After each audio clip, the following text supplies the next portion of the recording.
You're listening to the NAMAD Sessions by Mia, live from the NAMAD Annual Membership Meeting 2025. All right, so I am here with a longtime friend, but we haven't gotten to catch up in quite a while. Jonathan Smoke, Chief Economist at Cox Automotive. It's good to be with you, Paul. It's been a while. It has been, but we've been living through dog years lately. That is a great way to put it. Does feel like that. It feels like 10 years. It's probably only been 18 months.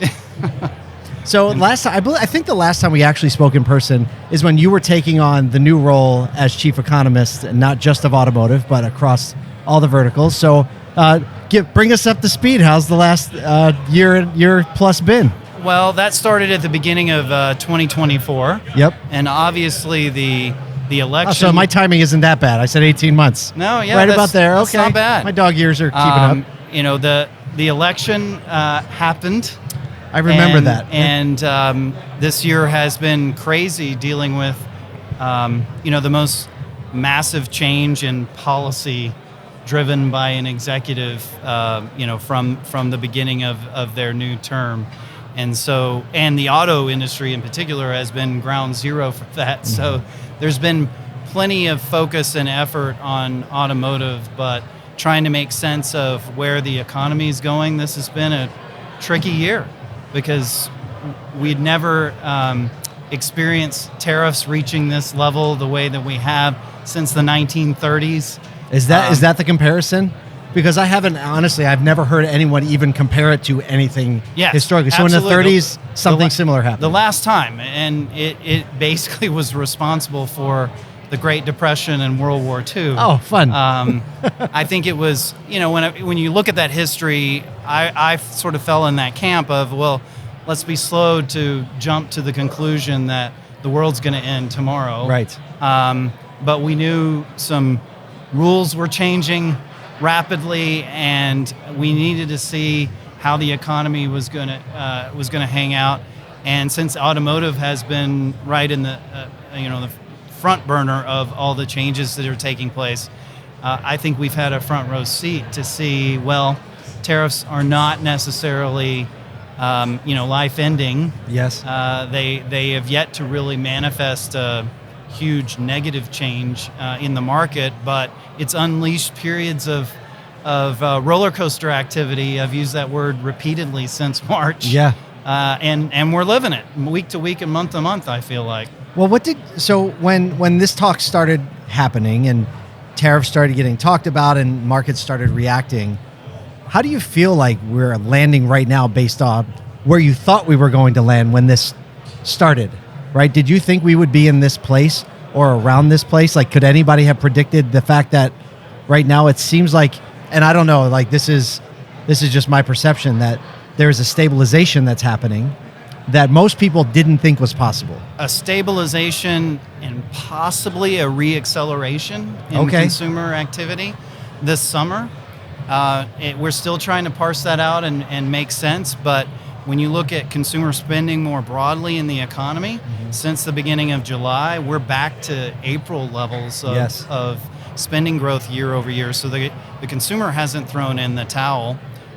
In the auto market, we had 17s in March and April for the SAAR. Saw then some pullback in May and June, but 16.4 in July. We think August is on pace for at least 16. Yep. Based on what we've seen, month to date.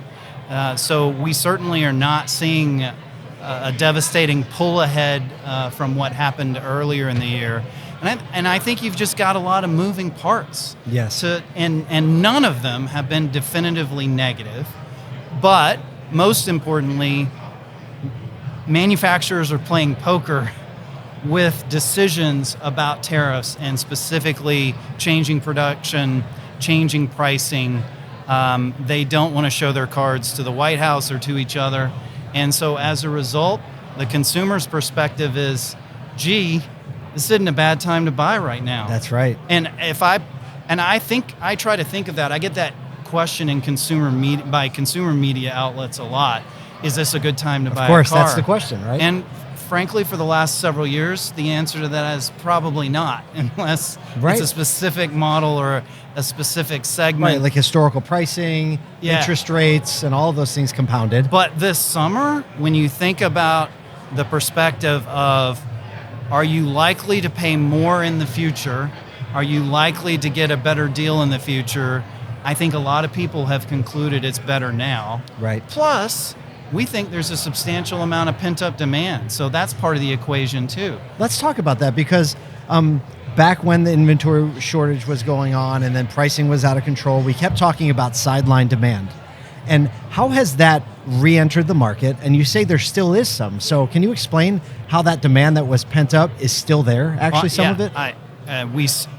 I have been persistently seeing evidence of that, because activity, visits, and looking at vehicles on AutoTrader and on Kelley Blue Book and on dealer websites with dealer.com, we've generally seen the same level of visit activity. We've seen changes in clicking on detail pages for vehicles, and as the inventory has ebbed and flowed. Right, so you have like kind of a front row seat into the first party data. Yes. Where consumers are hand raising saying, you know what, I'm shopping around. So there's been this high level of interest that's been persistent. And then you do the back of the envelope calculations of, well, how many transactions did we not have in 2021, 2022, 23, and 24 because of pricing, interest rates, credit, lack of availability from a supply perspective? And the answer, I think, was around 10 million units. Now, some of those units, my conclusion is we have about 7 million in pent-up demand. Still, today. It's still sitting on the sidelines. Wow. But it's sitting on the sidelines looking for a monthly payment, a price that has not been easy to find. Mm-hmm. But I also think psychology has impacted that. And I think this summer has had a sea change in the consumer psychology that, again, back to that hypothetical question, is this a good time to buy a car? Unequivocally, if you have good credit, right now is the best time we've had to buy a car in at least 4 years. Okay. Because interest rates for people with good credit, lease deals, incentive levels, and no question, if you're interested in buying a plug-in hybrid or an electric vehicle, that was going to be my next question. Best all time. Because the Fed just came out and said you don't have to take delivery by September 30th, right? Like, you just have to have a contracted deal. Right. You could take delivery after that. What are you seeing as far as the EV market goes, right? It's a great time. We know that the price of an EV is now below the average price of an ICE vehicle. Right. And so are you seeing more activity, people like trying to make Absolutely. that move? Highest share. We calculate 9.1% in the preliminary data that we have for July. And when all of the data comes in, 9.1% of what? Of the total new vehicle market. So in the U.S., highest share ever was in July. Volume-wise, last December slightly beat it, but I think relative to the time of the year, it's much stronger activity. But it's not just the expiring tax credits. Manufacturers are wanting to move that inventory, and so we've seen a substantial increase in incentives. More discounting. There is no question this is a great time to buy or lease an EV or a plug-in hybrid right now. Post September, that rule statement I think is going to be interesting, because actually when we look at the activity in July, we're wondering if we'll run out of inventory.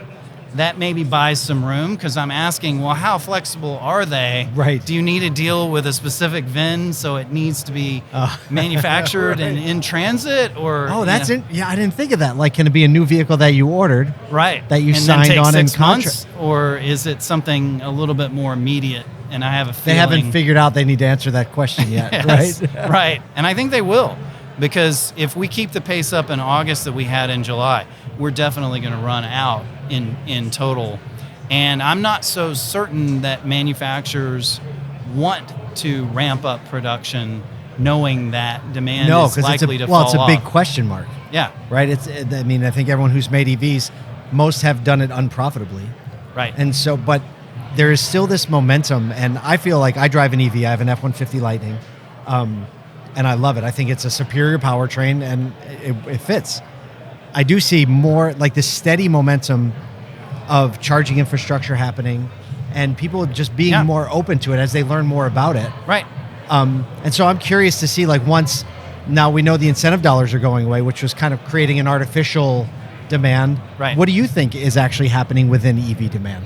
I think this is just a speed bump. So obviously I'm expecting the fourth quarter and likely the first quarter of next year. The first quarter has for the last several years been the worst quarter of the year for EV sales because so much is pushed at the end of the year and then we have a hangover. I also think the winter has something to do with that. And I don't know why, but it feels like managing an EV in the winter or like trying to manage something new, especially if you live in the Northeast, is like thinking of managing another logistic is probably something you would, that's just my thought. Otherwise, if you look at how adoption is going around the country, we've reached a level of adoption in many counties and zip codes that is self-sustaining because we've had a decent EV car park in place that now is in a replacement cycle. Yes. And now there's a certain dimension of people who were raving Tesla fans and maybe not so much anymore and are eager to but they're moving try something they've gotten new. used to the EV lifestyle. That's right.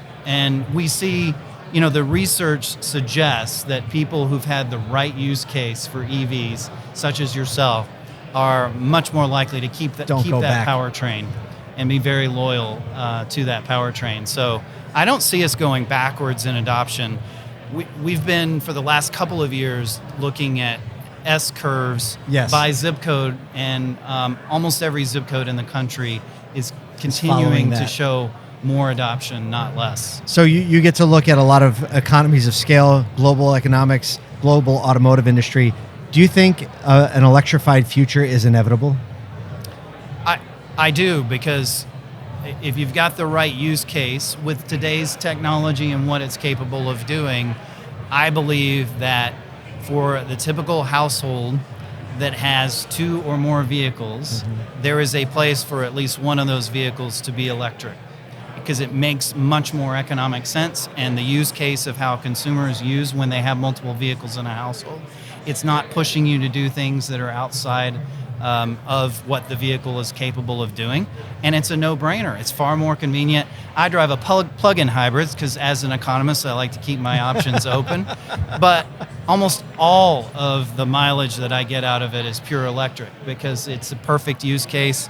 My commute How many miles do you get all battery? I get around 37, 38 on a consistent basis.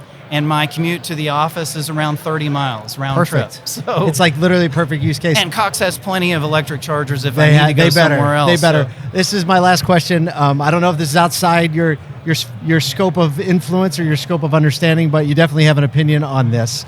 Okay. I just lost the question. I set it up so great, and I forgot. I was like excited. I know. You're like, what is this question? It wasn't about. Oh yes. When do you think, if ever, China will be selling one of their EVs in the United States? A Chinese EV will be sold in the U.S. That's a great question, and I would argue it's probably one of the most important questions for figuring out how the industry is going to evolve. And I would say I expect it before the end of the Trump administration, that there is there's going to be a deal, yep, and there is investment that basically enables one or more Chinese manufacturers to be selling in the U.S. and selling through dealers. That was my next question. And I view that, there's a lot of people that are concerned about technology, sort of the TikTok, is this being used to track us or to do other things? But the reality is they have the best technology, and they've reached a level of scale that we cannot compete. And we are doing a disservice to the American consumer if we don't have a piece of that down the road. And I know, if you ask the question, what would it take to get us above a 17 million SAR on a consistent basis? The simple answer to that is China. How about that? Do you have a song pick for us to round into Q3 or into Q3? What's the song we should be listening to for the next 60 days? I think you're going to see when I do my playlist in September, I'm going to go heavy on Abba. Oh. So instead of a song, I'm going to give you an album, Abba Gold. And it's why? Because every presentation I'm talking about the OBBBA, the big beautiful bill, which to me sounds like Abba. So really whether good. it's money, gimme. Oh my gosh, it's a stroke of genius yes, right there. I think that's what we'll be focusing on in the fall playlist. But That's give me your it. ideas. I'm crowdsourcing more of those song choices so that people feel more a part of this. Well, Jonathan, thank you so much for giving us Paul, some time. it's great to talk to and you. Let's not make it so long till next time. Absolutely. Thank you for listening to this NAMAD session brought to you by Mia. At More Than Cars, we're obsessed with uniting people around one big idea, that thriving people are the only path to a thriving and profitable industry. And if that resonates with you, head over to morethancars.com to join our email list and check out our full list of podcasts and programming.